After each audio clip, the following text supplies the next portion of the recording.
আজিকালি ৰাসলীলাক মানুহে এটা বেলেগ পৰ্যায়লৈ লৈ গৈছে। অকণমান ক'বলৈ বেয়া হৈছে যেন এইটো এটা কিবা সস্তীয়া প্ৰেম প্ৰীতিৰ এটা বিষয়, তাকে আমি মঞ্চায়ন কৰিবলৈ গৈ আছোঁ দিনক দিন।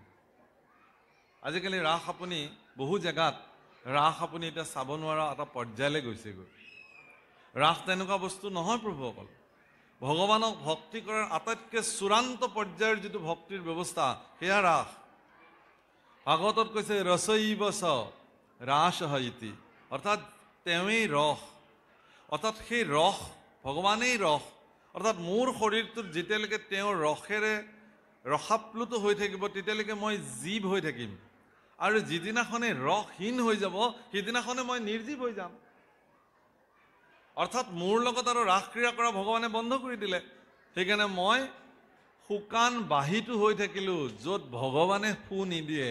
সেইকাৰণে ৰাসলীলাৰ আটাইতকৈ মধ্যস্থতাকাৰী শ্ৰেষ্ঠ বিষয়টো হ'ল বাঁহী, বংশী, মুৰুলীধ্বনি।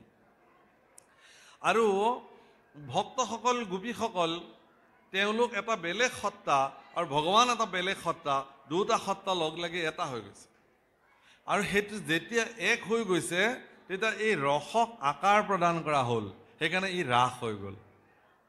ৰসৰ যেতিয়া আকাৰ ৰূপত আহি গ'ল, আকাৰত অহাৰ লগে লগে নিৰস হৈ থকাৰ লগে লগেতো ৰস হৈ থকাৰ লগেতো আকাৰ নাছিলে, কিন্তু আকাৰ যেতিয়া আহি গ'ল, ৰাস হৈ গ'ল, তেতিয়া তাৰ চিত্ৰ মানুহে দেখিবলৈ ল'লে। কি দেখিলে?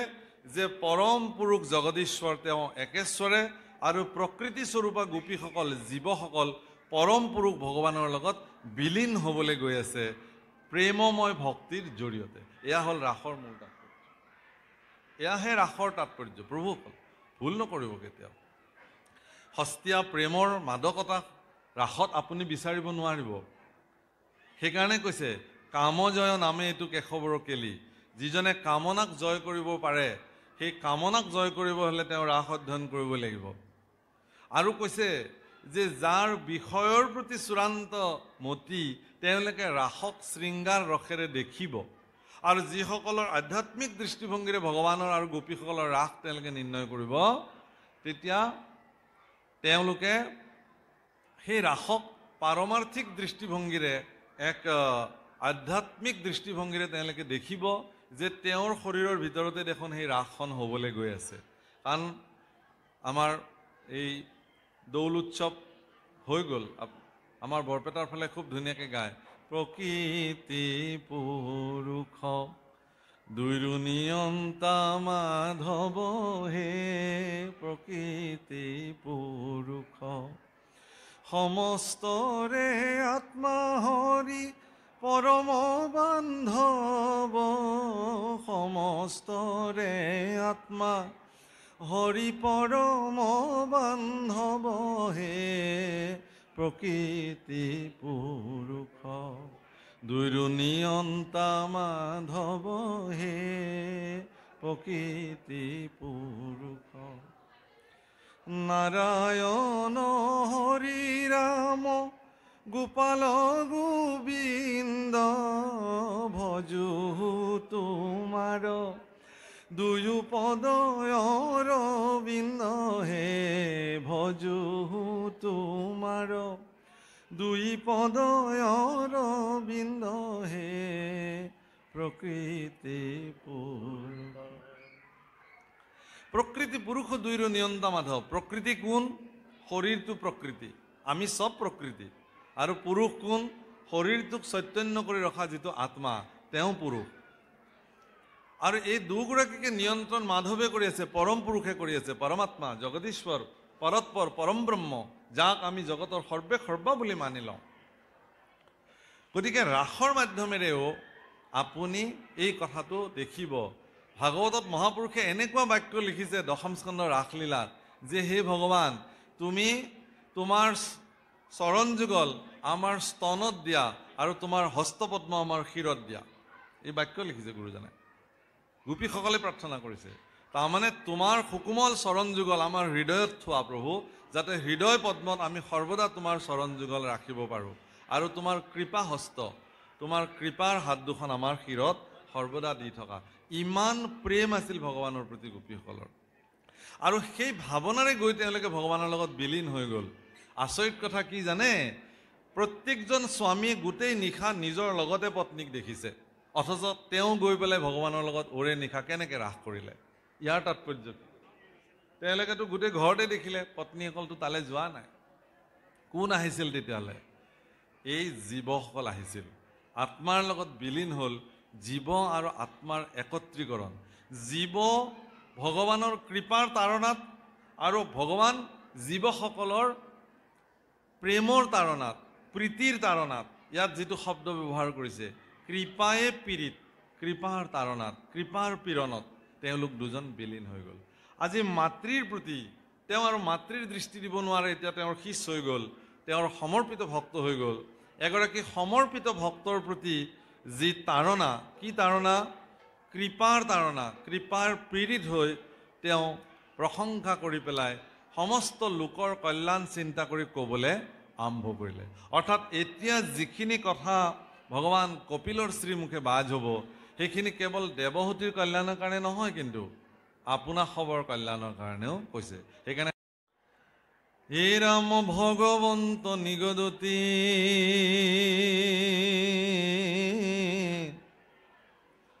ধন্য ধন্য মহামতি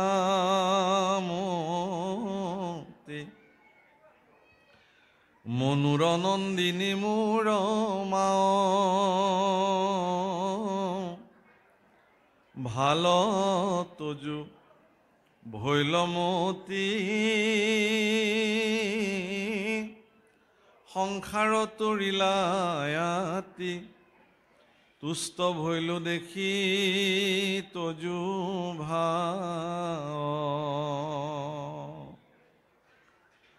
ৰাম শুনিও ভাবিনিয়াৱে প্ৰশ্নৰ উত্তৰ দে ভক্তি পুনু বহু বিধনুই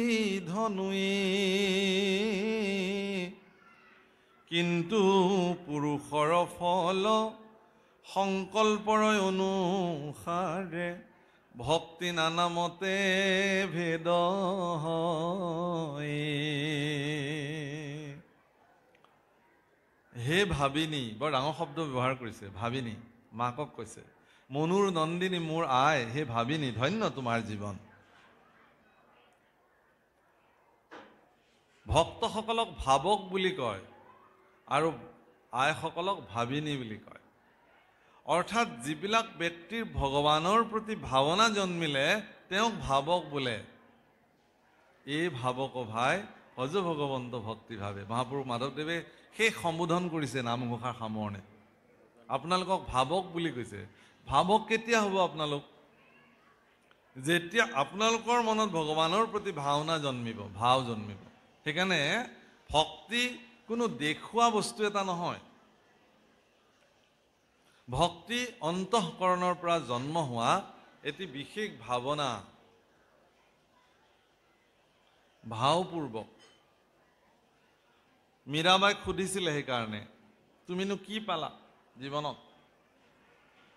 তুমিতো ৰাজনন্দিনী, ইমান এখন সম্ভ্ৰান্ত ঘৰৰ তুমি বোৱাৰী, কিন্তু তুমি সাধাৰণ কাপোৰ এখন পিন্ধি অলংকাৰ একো নিপিন্ধাকে সন্তসকলৰ লগত কৃষ্ণ নাম গাই, ৰাম নাম গাই অলি গলি ঘূৰি ফুৰিছা হাতত বীণা এখন লৈ। ইয়াৰ পৰা তুমি কি পাইছা? কি পাইছা? কি বুলি কৈছে? পায়ো জি मैंने राम रतन धन पायो, पायो जी मैंने राम रतन धन पायो।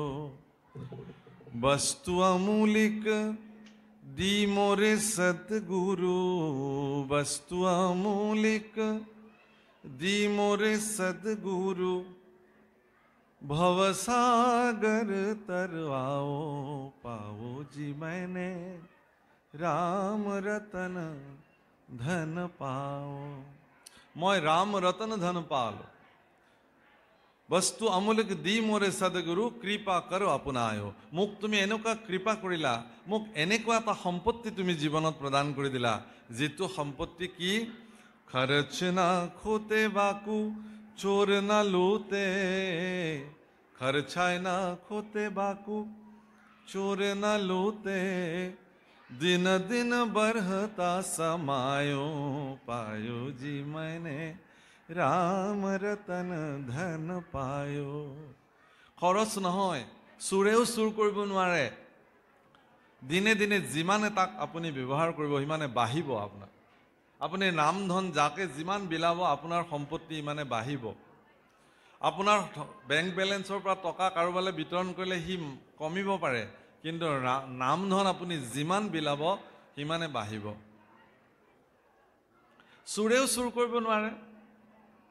দিনে দিনে বঢ়ত সমায়, সত কি নাও খিবতিয়া সতগুৰু, মই আগতে কৈছিলো সত কি নাও খিবতিয়া সতগুৰু, সদগুৰু আমাৰ নাৱৰ গুৰিয়াল। भवसागर तरवाओ पायो जी मैंने राम रतन धन पायो।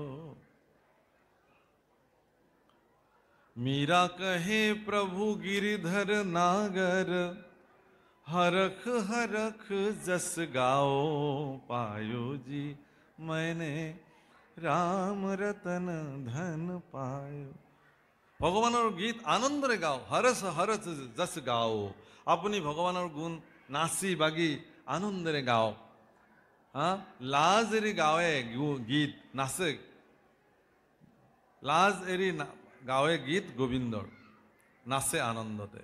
আনন্দতে আত্মহাৰা হৈ যায় যেতিয়া আমাৰ দিহানাম গায়, যেতিয়া আমি গুণমালা কীৰ্তন কৰোঁ, যেতিয়া আমি শোভাযাত্ৰাত যাওঁ, মানুহ বলিয়া হৈ যায়।